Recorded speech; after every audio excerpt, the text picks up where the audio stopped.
Everyone. आज हम subject पढ़ रहे हैं कंप्यूटर नेटवर्क एंड इंटरनेट, जो कि बीबीए 5th सेमेस्टर में पढ़ाया जाता है। इसके अंडर ये हमारा सीरीज में 3rd लेक्चर है। फर्स्ट लेक्चर में हमने पढ़ा था ओवरव्यू ऑफ इंटरनेट, जिसमें हमने ये समझा था कि इंटरनेट क्या होता है, कौन सी मेजर इंटरनेट प्रोवाइडिंग कंपनीज़ हैं, इंटरनेट किस मॉडल पे काम करता है। सेकेंड लेक्चर में हमने सर्च इंजन्स के बारे में पढ़ा था कि सर्च इंजन्स क्या होते हैं और ये कैसे काम करते हैं। आज हम इसी सीरीज़ में हमारा 3rd लेक्चर है searching web using search engines. देखिए क्या होता है, जब भी हम कोई टॉपिक सर्च इंजन पे सर्च करना चाहते हैं तो अक्सर हम ये कंप्लेन करते हैं कि हमें रेलिवेंट इन्फॉर्मेशन नहीं मिली या बहुत सारी बेकार की इन्फॉर्मेशन साथ में मिल गई है, तो वहाँ से इन्फॉर्मेशन जो रेलिवेंट है वो निकालनी बड़ी मुश्किल हो जाती है। तो अगर हम कुछ स्टेप्स को फॉलो करेंगे तो हमारी जो सर्च है वो ईजियर हो जाएगी और फास्टर हो जाएगी। तो let's see how we can do that. सबसे पहला है आइडेंटिफाइंग कीवर्ड्स। जब भी हम कोई टॉपिक सर्च करना चाहते हैं तो उसको की कॉन्सेप्ट्स में ब्रेक किया जाता है। For example, what PM said about budget. अगर हम ये जानना चाहते हैं तो कीवर्ड्स क्या हो सकते हैं? PM, budget. तो the first thing we do is identifying keywords. Now we will use Boolean. अगर हम बुलियन एंड का इस्तेमाल करते हैं, जब भी हम एंड का इस्तेमाल करेंगे तो हम सर्च इंजन को क्या कह रहे हैं कि हमें वो वेब पेजेस रिट्राइव कीजिए जिसमें सभी वर्ड्स हो। मान लीजिए मैं सर्च करना चाहती हूँ पीएम ने बजट के बारे में क्या कहा, तो अगर मैं लिखूंगी पीएम एंड बजट तो क्या होगा कि जो सर्च इंजन है वो खाली पीएम जिन वेब पेजेस पे होगा वो पेजेस लेकर नहीं आएगा मेरे पास, ना ही खाली बजट की लेकर आएगा, वो दोनों चीज़ लेके आएगा। वो ऐसे वेब पेजेस मेरे सामने लाएगा जिसमें पीएम और बजट दोनों आए। तो ये क्या करता है, सर्च रिजल्ट को नैरो कर देता है। तो अगर मैं एंड नहीं लगाती तो मेरे पास पीएम से रिलेटेड जितने आर्टिकल्स होते वो आ जाते, बजट से रिलेटेड होते वो आ जाते, पर मैं ऐसा नहीं चाहती थी। मैं चाहती थी कि जिसमें पीएम और बजट दोनों की बात की जाए। तो ऐसे आर्टिकल्स मेरे सामने आए जिसमें पीएम भी हो और बजट वर्ड भी हो। तो इस तरह से एंड यूज़ करने से क्या हो गया, मेरी जो सर्च रिजल्ट है वो नैरो हो गए। एंड लगाने से हम सर्च इंजन को ये बता देते हैं कि वो वेब पेजेस रिटेन कीजिए जो कि सारे कीवर्ड्स कंटेन करता हो। अब हम बात करेंगे बुलियन और की। जब हम और लगाते हैं तो हम क्या कहते हैं, हम सर्च इंजन को कहते हैं कि वो वेब पेजेस हमारे सामने लाइए जो या तो सारे कीवर्ड्स कंटेन करता हो या कोई भी एक कीवर्ड कंटेन करता हो, तो भी हमारा काम हो जाएगा।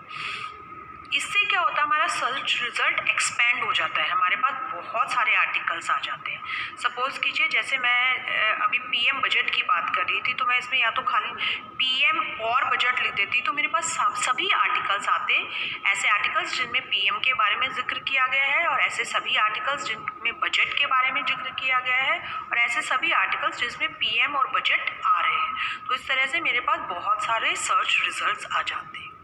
तो एक बार दोबारा समझते हैं कि एंड का इस्तेमाल जब हम करते हैं तो वेब पेज जो है, हम जितने भी कीवर्ड्स हैं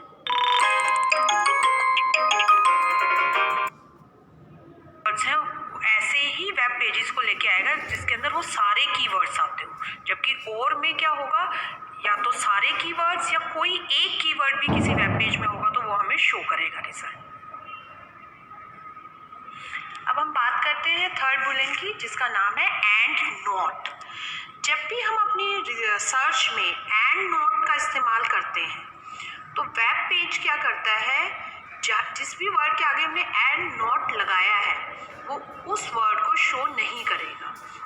देखिए मान लीजिए अभी मैं किसान आंदोलन के बारे में पढ़ना चाहती हूँ और मैं कंगना रनौत के बारे में बात नहीं करना चाहती, तो मैं क्या लिखूंगी, किसान आंदोलन एंड नॉट कंगना रनौत।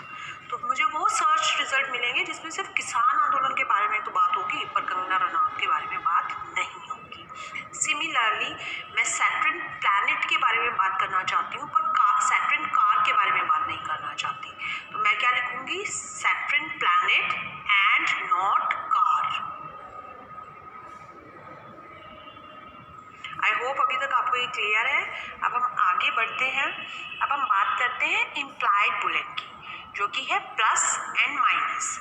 देखिए क्या होता है, अगर मैं प्लस का इस्तेमाल करती हूँ तो वो ऑल्टरनेटिवली किसकी जगह यूज़ हो रहा है, एंड की जगह। तो अगर मैं अपनी सर्च में लिख देती हूँ पीएम प्लस बजट, तो क्या होगा, वो सर्च रिजल्ट मुझे पीएम और बजट दोनों के बारे में बताएगा। और अगर मैं अपने सर्च रिजल्ट में लिख देती हूँ पीएम माइनस बजट, तो वो मुझे सिर्फ पीएम से रिलेटेड इन्फॉर्मेशन दिखाएगा, पर उन्होंने बजट के बारे में क्या कहा है वो इन्फॉर्मेशन वो मुझे नहीं शो करेगा। तो इस तरह से जो एंड है उसके ऑल्टरनेटिवली हम प्लस का इस्तेमाल करते हैं और एंड नॉट के ऑल्टरनेटिवली हम माइनस का इस्तेमाल करते हैं। कुछ एग्जांपल्स मैंने आपको शो किए हुए हैं यहाँ पे। प्लस वेल्डिंग प्लस प्रोसेस, यानी कि मैं जानना चाहती हूँ वेल्डिंग और प्रोसेस दोनों ही वर्ड्स मेरे आए। प्लस सैटर्न माइनस कार, यानी कि मैं सैटर्न के बारे में तो जानना चाहती हूँ पर सैटर्न कार के बारे में नहीं जानना चाहती। हम एक बार रिविजिट कर लेते हैं अभी तक जितने हमने सबसे पहले बात की एंड की। एंड हम इस्तेमाल करते हैं ताकि हमारे सारे कीवर्ड्स आएँ। हम सिर्फ एक कीवर्ड के बारे में नहीं बात कर रहे हैं, हमें पूरा कंप्लीट सारे कीवर्ड्स से रिलेटेड रिजल्ट आना चाहिए। अगर हमें किसी भी एक कीवर्ड के बारे में रिजल्ट चाहिए तो फिर हम और लगाते हैं। अगर हमें एंड नोट, अगर हमें किसी पर्टिकुलर टॉपिक के बारे में नहीं चाहिए, वो उसके साथ एसोसिएटेड ना हो, जैसे कि मैंने सैटर्न कार और सैटर्न प्लैनेट का एग्जांपल आपको दिया, तो हम एंड नॉट का इस्तेमाल करते हैं। फिर हम इस्तेमाल करते हैं प्लस एंड माइनस का। प्लस का इस्तेमाल एंड की जगह होता है और माइनस का इस्तेमाल एंड नॉट की जगह हम करते हैं। अब हम बात करेंगे फ्रेज सर्चिंग की। फ्रेज सर्चिंग के अंदर क्या होता है, हम सर्च इंजन को कहते हैं कि वो रेलिवेंट डॉक्यूमेंट रिट्राइव करो, डॉक्यूमेंट जिसमें वर्ड जो है वो साइड बाय साइड अपीयर हो। सपोज कीजिए, देखिए मैंने क्लॉज के अंदर लिया है हार्ट डिजीज कॉजेज, तो मैं चाहती हूँ कि हार्ट डिजीज और उसके कॉज एक साथ अपीयर हो, ऐसे ही डॉक्यूमेंट मेरे सामने आए और मैं और पावरफुल बिल्कुल फोकस रहना चाहती हूँ, तो मैं क्या करूँगी, इसके आगे प्लस लगा दूँगी। तो जो मेरी सर्च है वो बिल्कुल नैरो हो जाएगी, जिसके अंदर हार्ट डिजीज और उसके कॉजेज के बारे में ही बात हो रही है। अब हम बात करते हैं प्लूरल फॉर्म्स की। कई बहुत सारे सर्च इंजन्स क्या करते हैं कि अगर आप कोई चीज़ सिंगुलर फॉर्म में डालते हैं तो वो सिर्फ सिंगुलर फॉर्म में ही उसका रिजल्ट शो करेंगे, उसकी प्लूरल फॉर्म का रिजल्ट आपको शो नहीं करेंगे। तो अब अगर आप कोई चीज़ प्लूरल फॉर्म में चाहते हैं तो प्लीज़ मेक श्योर कि आप सर्च रिजल्ट में उसका प्लूरल फॉर्म ही डालें, तभी आपको रिजल्ट मिलेगा। Now we talk about link search. देखिए लिंक सर्च जो ऐसे स्टूडेंट्स जो कि रिसर्च में हैं उनके लिए ये बहुत इंपॉर्टेंट टॉपिक हो जाता है, link search. When you want to know what websites are linked to a particular site of interest. हम मान लीजिए मैंने एक आर्टिकल लिखा और अब मैं ये देखना चाहती हूँ कि मेरे आर्टिकल को किन किन लोगों ने अपने आर्टिकल्स में मेंशन किया है, या फिर मैं कोई आर्टिकल पढ़ रही हूँ और मैं देखना चाहती हूँ कि इस आर्टिकल के बारे में किन किन लोगों ने साइटेशन की हुई है, ताकि उन आर्टिकल्स वो भी रेलिवेंट होंगे मेरे लिए। तो पीएचडी या रिसर्च जब आप करते हैं तो बैकवर्ड साइटेशन के लिए रिसर्च लिंक सर्च का इस्तेमाल करते हैं।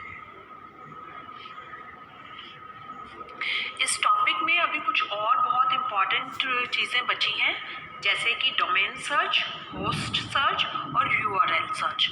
वो हम आने वाले लेक्चर्स में कवर करेंगे। आई होप अभी तक आपने जो पढ़ा है वो आपको क्लियर हो गया है। हम एक बार रिविजिट कर लेते हैं कि कंप्यूटर नेटवर्क और इंटरनेट में अभी तक हमने क्या क्या कवर किया है। पहले फर्स्ट लेक्चर में हमने कवर किया था ओवरव्यू ऑफ इंटरनेट, जिसके अंदर हमने ये पढ़ा था कि इंटरनेट जो है वो एक जाल है कंप्यूटर्स का, जिसके द्वारा सारे कंप्यूटर्स आपस में जुड़े हुए होते हैं। इंटरनेट की शुरुआत यूएस मिलिट्री ने की थी और ARPANET जो है वो सबसे पहला नेटवर्क था जो बना था। उसके बाद उसके अंदर NSF नेट जुड़ा, कुछ पब्लिक प्राइवेट नेटवर्क्स जुड़े और फिर आज जो हम इंटरनेट की फॉर्म है वो हमारे सामने आई। उसके बाद हमने मेजर इंटरनेट प्रोवाइडिंग कंपनीज़ के बारे में बात की थी और हमने एक देखा था कि इंटरनेट जो है वो कैसे सभी पूरी दुनिया के कंप्यूटर्स को कनेक्ट करता है। तो हमने एक्सप्लेन किया था आपको कि वो सबमराइन केबल्स के द्वारा, समुद्र के नीचे केबल्स के द्वारा सारे देशों के कंप्यूटर्स आपस में जुड़े हुए हैं, राइट। उसके बाद हमने इंटरनेट किस मॉडल पे काम करता है, किस प्रोटोकॉल पे काम करता है, तो मैंने आपको बताया था कि ये TCP/IP मॉडल पर काम करता है। अब अगर हम बात करें सेकंड लेक्चर की, तो उसके अंदर हमने सर्च इंजन के बारे में बात की थी कि किस तरह से सर्च इंजन क्रॉलिंग, इंडेक्सिंग और रैंकिंग के द्वारा जो भी हम सर्च करना चाहते हैं वो हमें प्रोवाइड करता है वो इन्फॉर्मेशन। और आज के लेक्चर में हमने बात की search in web using search engine.